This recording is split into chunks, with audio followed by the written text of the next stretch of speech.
Ayo! If you're new here, hi, my name is Marta, I'm 23 years old and I'm from Spain. I live in Spain because life is Spain.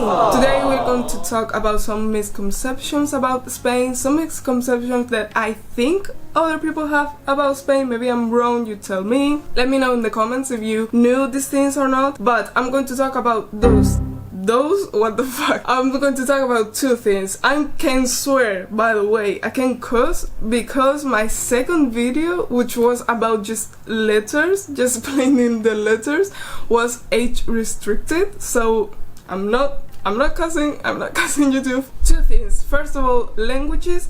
Second of all, bullfighting. Now, languages. I feel like if I ask people from other countries what languages or how many languages are spoken in Spain, I feel like everyone's going to say one, Spanish, and I get it. Like I get that, because if I'm asked about other countries, I'm bound to say just like one, maybe I know two, but then maybe there are more, or I don't know, just like I think it really depends, and I think everyone thinks in Spain just Spanish is spoken. However, 5 languages are in fact spoken. Now, I only speak Spanish. Why? Because I live in the south. I live in Andalusia, which is, let's think about states in the United States. In Spain, those are called communities. I mean, they're in Spanish are called comunidades autónomas, which the best translation that I can get, it's like communities with autonomy, or like self-communities. We're gonna call them communities just because it's easier, like the show. But just think about states, okay? I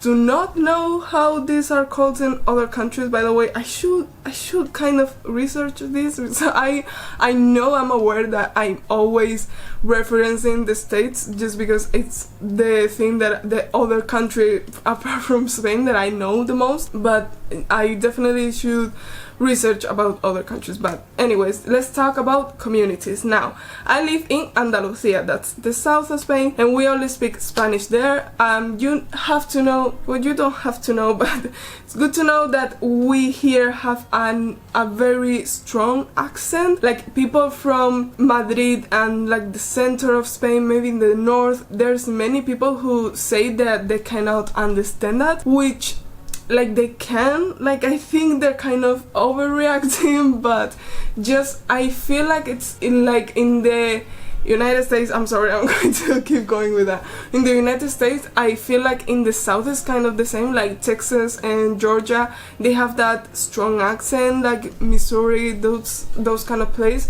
Or like in England, I feel like it's the north. Am I wrong about this? Like Manchester and maybe Leeds and things like that, they have very strong accents. I feel like that's us here. But we have here, I'm gonna put a map. In the Comunidad Valenciana, like the Valenciana community, I can translate that, but they speak Valenciano. Then in Catalonia they speak Catalan, which I feel like people should know just because Barcelona is, I think it's the most touristic city in Spain. I think like everyone knows Barcelona, I feel like everyone else outside of Spain. So in Barcelona they speak Catalan. If you've been there, maybe you've heard it. Obviously if you don't speak Spanish, if you speak for instance English or French or something like that, probably they will speak to you in that language, and that's why maybe you haven't noticed that they also speak Catalan, but they do.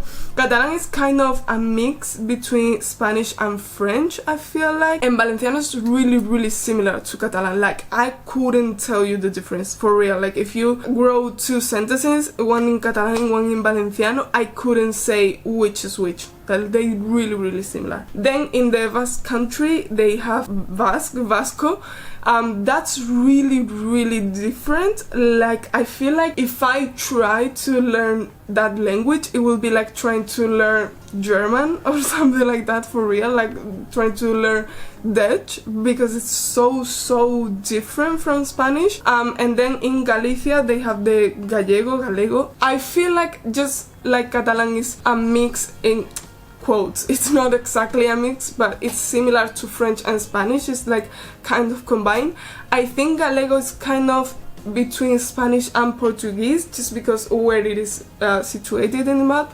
but I don't know a word in Galego. I think I kind of understand, but I do kind of understand Portuguese. If you watch the video where I try to speak other languages, go watch it. I leave it at the end of the video if you haven't watched that, but I said that both Portuguese and kind of Italian are somewhat easy to understand from Spanish, so Galego is kind of like that too. Like I feel like from the 5 languages in Spain, minus Spanish, I think just the Basque is really different.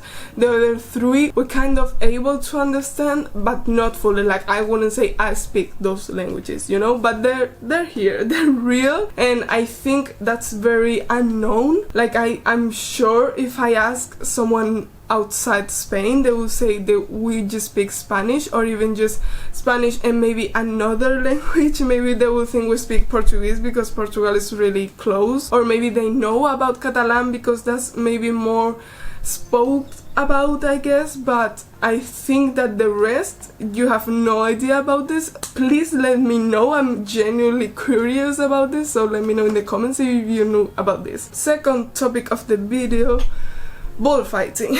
Bullfighting is like really known in Spain. Like Spain is really known for bullfighting, is what I mean. Like in other countries, it's like Spanish culture, it's like bullfighting. I think that's what everyone's minds go to, and they're not exactly wrong, they're just outdated, because nowadays most people in Spain are against bullfighting. I think most people, I'm going to look up if there's some kind of survey or poll or something like that, and I put it here.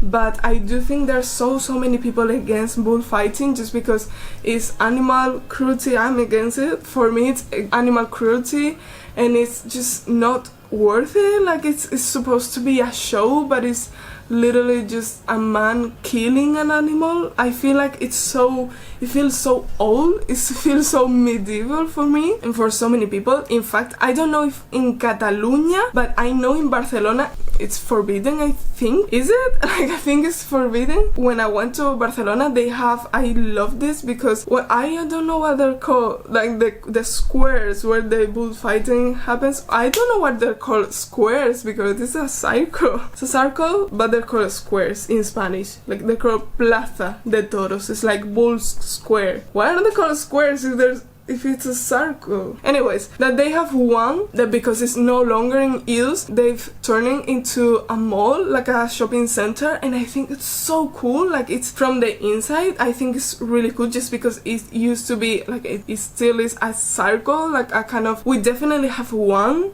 here in where I live, but there are a lot of shows like concerts and stuff, so I don't know how often the bullfightings are still happening, because I feel like most people that go to bullfightings are, first of all, rich, second of all, conservative. I don't think almost anyone left-winged are for bullfighting. It's just probably old people too. Like there's for sure non-rich, young, maybe not that conservative people going, but I think that's super minor. Like I think most people, it's like super old, super conservative. Like no one cares about bullfighting anymore. If you're not completely against it, like you're not an animalist or something, you just don't care about it, you just don't want to watch it, you don't see the point of it. So I think that for me it's so funny that it's still seen as a Spanish culture. Like you say, by the way, you say matador, we say torero. Chayanne made a song about it, so don't call the other way. I don't know if it's because in Latin America maybe they call it matador, because in Spanish matador literally means killer, and torero is like just a word, doesn't mean anything, it means the person who bullfights, but it doesn't have a literal meaning. So maybe it's that why. Maybe you let me know if you're from Latin America, maybe you know, you say matador, and that's why in English they call it that as well, but in Spain we call it torero, just so you know. You say that it's culture, but not only you from other countries, but people who still defend it. They say we cannot get rid of bullfighting because it's culture, but it's like people who are against it are like, but we don't want it to be like, why would we want it to be something that's mean? Just it's mean to animals, it's promoting violence, like we don't want that to be our culture. So it's like sad debate here still. Both parts are like really clear what their motives are, and I think that we're never going to compromise. Let me know if you were aware of this, because I feel like people from outside just think we all love it. And of course, let me know in the comments other misconceptions. I'm going to quote this just because maybe for you it's not a misconception, like maybe you just think something about Spain and I could tell you if it's a misconception, or maybe you're right, I will tell you. So let me know in the comments, and of course subscribe please to become a Spaniard, a Spanish dog. And I'll see you in the next video. Bye.